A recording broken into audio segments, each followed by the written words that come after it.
বাজে 9:30। বড়ই অফিসে বেরোলো, ঘুমাচ্ছে। বর টিফিন খেয়ে অফিসে বেরিয়ে 10টার মধ্যে ডিউটি। গুড মর্নিং বন্ধুরা, আসো গল্প সবাইকে ওয়েলকাম। আসলে সবাই খুব ভালো আছেন, আমরা ভালো আছি। আমার তো চান দেখা হয়ে গেছে, বরকে রুটি করে দিলাম, টিফিন খেয়ে গেল। আর দুপুরে দেখি কী করবো, নিরামিষ বর আসবে আবার খেতে। এখন আর ওই তো ক্যান্টিনে খাচ্ছে না, ঘরেই আসছে খেতে, অসুবিধা নেই। রান্না করছি যেহেতু আজকে নিরামিষ আছে, কালকে নিরামিষ ছিল। ও এখন ঘরেই খাচ্ছে, ক্যান্টিনে খাওয়া তো ভালো না না প্রতিদিন। যেদিনকে মনে হয় সেদিনকে বললাম ক্যান্টিনে খাবো এই। আর এই চান টান করে এখন আমি ঘুরে বেড়াচ্ছি। এবার দেখি মেয়ে ঘুম থেকে উঠুক, তারপরে কী খাবে। ও বসে আছি, একটু পরে রান্না করবো। এখন তো খাবো 9:30 10টা বাজছে। 12টার সময় রান্না করলে, এই 11:30 সময় রান্না করলেই হয়ে যাবে। কিছু তো নেই, নর্মাল খাওয়া দাওয়া, অসুবিধা হবে না। আজকে রোদ্দুর উঠেছে বাইরে, এই যে আজকে আকাশে পরিষ্কার। খাও খাও। চান টান হয়ে গেল, বসে আছে।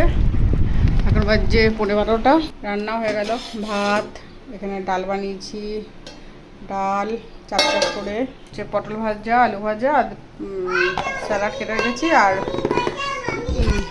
দেখি পকোড়া বানাবো একটু পরে, পকোড়া করে নেবো খাওয়ার আগে। তো দই খেতে ভালোবাসে, দই খাই একটু করে, খাও। তারপর যে একটুখানি ঘুমালো, ঘুম থেকে উঠে গিয়ে এখন ওর ভাই হয়ে গেছে, পাশে বাচ্চাটা আছে ওর মতো হয়ে গেছে, হামা দিচ্ছে। তুমি ভাই হয়ে গেছো গাট্টু? ও গাট্টু কেমন করছিল? গাট্টু কেমন করে? এমনি করে গাট্টু? ও হচ্ছে আলু আর গাজর ভাজা আর রুটি করলাম, ব্যাস। আর সকালে অল্প ডাল আছে, হয়ে যাবে। রুটি করছো? ও দেখি দেখি একটু করো তো। ও বাবা, বাহ বাহ বাহ, খুব সুন্দর হচ্ছে, করো করো।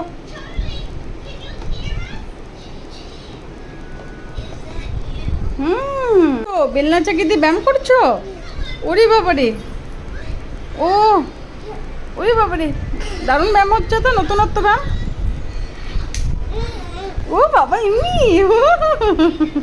কমপ্লিট হয়ে গেল। এবার বিশ্লেষণটা করি, ঘুম পাড়াবো মেয়েটাকে। আমার ভিডিওটা আমি এখানে শেষ করছি। ভালো লাগলে লাইক করুন, সাবস্ক্রাইব করুন। কালকে নতুন একটা ব্লগ নিয়ে আসছি। টাটা।